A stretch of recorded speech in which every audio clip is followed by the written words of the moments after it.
আজকের বিশেষ খবর হলো লোকসভা ভোটের প্রচারে প্রথমবার রাজ্যে নির্বাচনের শেষ লগ্নে কলকাতায় মোদির সঙ্গে থাকতে পারেন অমিত শাহ। সেদিন রাতে আমি খুন হয়ে যেতাম বিস্ফোরক দাবি করলেন শুভেন্দু অধিকারী। খেলা হবে পাল্টা বিজেপির স্লোগান, এবার পালিশ হবে। প্রচারে গিয়ে আক্রান্ত তৃণমূল নেতা, গাড়ি ভাঙচুর, জখম 2। রেল লাইনের ধারে পড়ে প্রাক্তন টিএমসি কাউন্সিলরের 3 টুকরোর দেহ।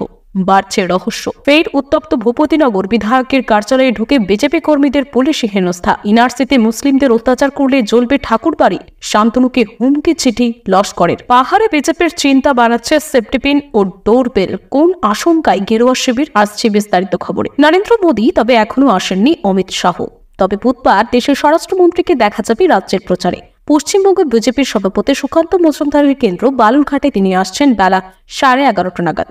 7 দফার নির্বাচনে প্রধানমন্ত্রী নরেন্দ্র মোদীর পাশাপাশি স্বরাষ্ট্রমন্ত্রী অমিত শাহকে এবার দেখা যাবে প্রচারের ময়দানে। তবে সব থেকে বড় চমক থাকতে পারে ভোটের একেবারে শেষ লগ্নে, অর্থাৎ 7ম দফায়। নরেন্দ্র মোদী ও অমিত শাহকে একই দিনে দেখা যেতে পারে কলকাতায়, তবে দুটি ভিন্ন প্রচার সভায়। উত্তর কলকাতায় নরেন্দ্র মোদী বিজেপি সূত্রের খবর, 7ম দফার আগে প্রধানমন্ত্রী নরেন্দ্র মোদী শ্যামবাজার থেকে সিঠির মোড় পর্যন্ত রোড শো করতে পারেন। এই এলাকাটি পড়ছে উত্তর কলকাতা ও দমদম কেন্দ্রের মধ্যে। এই দুই কেন্দ্রের বিজেপি প্রার্থী তাপস রায় ও শিলভদ্র দত্ত, আর সেখানেই থাকবেন অমিত শাহ ও প্রধানমন্ত্রী।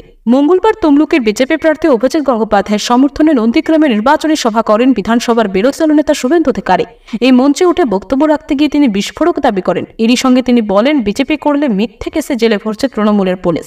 আমি আপনাদের বলে যাচ্ছি, বিজেপি রাজ্যের ক্ষমতায় এলে জেল খাটা বিজেপি কর্মীদের সকলকে সংগ্রামী ভাতা দেওয়া হবে। যেসব পুলিশ অফিসার বিজেপি কর্মীদের মিথ্যে কেসে ফাঁসিয়েছে তাদের উদ্দেশ্যে বার্তা শুভেন্দুর। বিরোধী দলনেতার কথায় যে তদন্তকারী অফিসাররা রিপোর্ট তৈরি করেছিলেন তাদের নাম লিখে রাখলাম। এটা হুঁশিয়ারি নয়, সতর্ক বার্তা। অভিজিৎ গঙ্গোপাধ্যায়ের সমর্থনের সভা থেকে দলীয় কর্মীদের উদ্দেশ্যে শুভেন্দুর আর্জি, নন্দীগ্রামে মিনিমাম 30,000 লিড চাই। তৃণমূলের খেলা হবে স্লোগানের পাল্টা এবার পালিশ হবে। স্লোগান চালু করলো বিজেপি। রবিবার ধূপগুড়িতে নরেন্দ্র মোদীর সভাতেও এই স্লোগান শোনা গিয়েছিল। সোমবার সাংবাদিক বৈঠকে ডেকে নির্বাচনী প্রচারে পালিশ হবে স্লোগানটির আনুষ্ঠানিক ঘোষণা করলেন বিজেপির জেলা সভাপতি বাপি গোস্বামী। পাশাপাশি এদিনের সাংবাদিক বৈঠকের বিজেপি প্রার্থী জয়ন্ত রায়ের সমর্থনে কোন কোন স্টার ক্যাম্পেনার জেলায় আসতে চলেছে সে কথাও জানান এদিন। ধূপগুড়িতে ডক্টর জয়ন্ত রায়ের সমর্থনে নির্বাচনী সভা করেন প্রধানমন্ত্রী। ভাষণে জলপাইগুড়ি আসনের প্রতিটি বুথে তৃণমূল কংগ্রেসের জামানত জব্দ করার ডাক দিয়েছিল প্রধানমন্ত্রী। কোচবিহার জেলা পরিষদের পূর্ত কর্মাধ্যক্ষ কুমার প্রশান্ত নারায়ণের গাড়ি ভাঙচুরের অভিযোগ উঠল। অভিযোগের আগল বিজেপির দিকে। মঙ্গলবার দুপুর এই ঘটনায় উত্তেজনা ছড়িয়ে পড়ে দিনহাটা 2-এর নোটাফেলা চৌপথি এলাকায়। ঘটনায় আহত হয়েছে 2 তৃণমূল কর্মী। এদিন দুপুরে উত্তরবঙ্গ উন্নয়ন মন্ত্রী উদয়ন গুহ নেতৃত্বে তৃণমূলের নেতা কর্মীরা শালমারা এলাকায় ভোট প্রচারে গিয়েছিলেন। প্রচার শেষে আগেই বেরিয়ে আসেন উদয়ন গুহ। এরপর বাকি নেতা কর্মীরা যখন বেরিয়ে আসছিলেন সেই সময় কোচবিহার জেলা পরিষদের পূর্ত কর্মাধ্যক্ষ কুমার প্রশান্ত নারায়ণের গাড়িতে ভাঙচুর চালানো হয় বলে অভিযোগ। তৃণমূলের দিনহাটা 2 ব্লক সভাপতি দীপক ভট্টাচার্য জানান, ভোট প্রচার করে ফিরছিলাম, হঠাৎ বিজেপি আশ্রয় দুষ্কৃতীরা গাড়িতে ভাঙচুর চালায়। যদিও বিজেপির কোচবিহার জেলা সম্পাদক জীবেশ বিশ্বাস বলেন, সকাল থেকে উদয়ন গুহ নেতৃত্বে এলাকার বিজেপির ফ্লেক্স ফেস্টুন ছিঁড়ে দেওয়া হচ্ছিল। পরে নিজেরাই নিজেদের গাড়ি ভাঙচুর করে অশান্তি আনে। পুলিশ ঘটনাস্থলে গিয়ে পরিস্থিতি নিয়ন্ত্রণে আনে। ভোটের মুখে প্রাক্তন তৃণমূল কাউন্সিলরের 3 টুকরো দেহ উদ্ধার। মঙ্গলবারের মালদহের গাজলের রেল লাইনের ধার থেকে উদ্ধার এক ব্যক্তির দেহাংশ। জানা গিয়েছে তিনি বালুরঘাট শহরের 24 নম্বর ওয়ার্ডের প্রাক্তন তৃণমূল কাউন্সিলর, আর তার মৃত্যুর কারণ ঘিরে রহস্য দানা বেঁধেছে। স্থানীয় সূত্রে জানা গিয়েছে বালুরঘাট শহরের 24 নম্বর ওয়ার্ডের কাউন্সিলর ছিলেন দেবজিৎ রঞ্জন টুকরো। 2013 থেকে 2018 পর্যন্ত কাউন্সিলর ছিলেন, আর শুধু কাউন্সিলরই নয়, চেয়ারম্যান বোর্ডের সদস্যও ছিলেন। পরিবারের তরফে জানানো হয়েছে রোজকার মতো সোমবারও প্রাতঃভ্রমণে বেরিয়েছিলেন, কিন্তু বাড়ি ফেরেনি দেবজিৎ।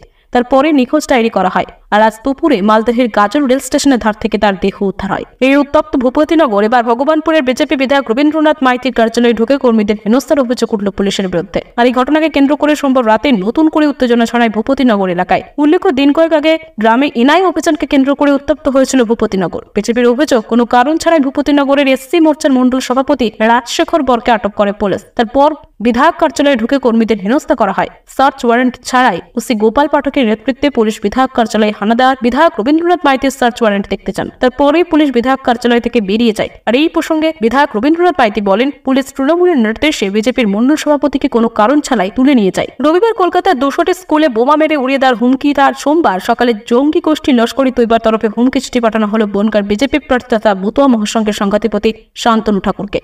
এদিন দুপুরে শান্তনু নামে স্পিড পোস্টে আসা চিঠিতে স্পষ্ট লেখা, পশ্চিমবাংলায় এনআরসি হলে তার ফল মুসলমানদের উপর অত্যাচার হলে পশ্চিমবাংলা তথা সমগ্র ভারত জ্বলবে। আপনাদের ঠাকুর বাড়ি উড়িয়ে দেওয়া হবে। কেউ ঠাকুর বাড়ি বাঁচতে পারবে না। তার নিচে লেখা, আমরা লস্করি তৈবার সদস্য।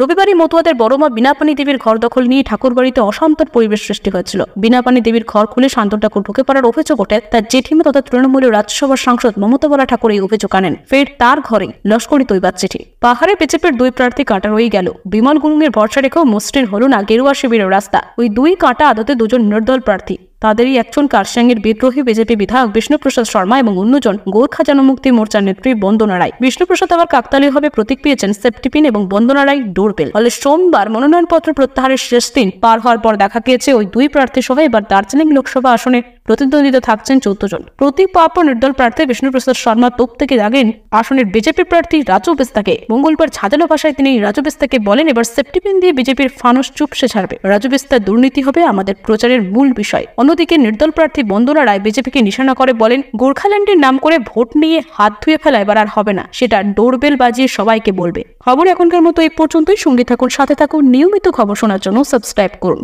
ধন্যবাদ।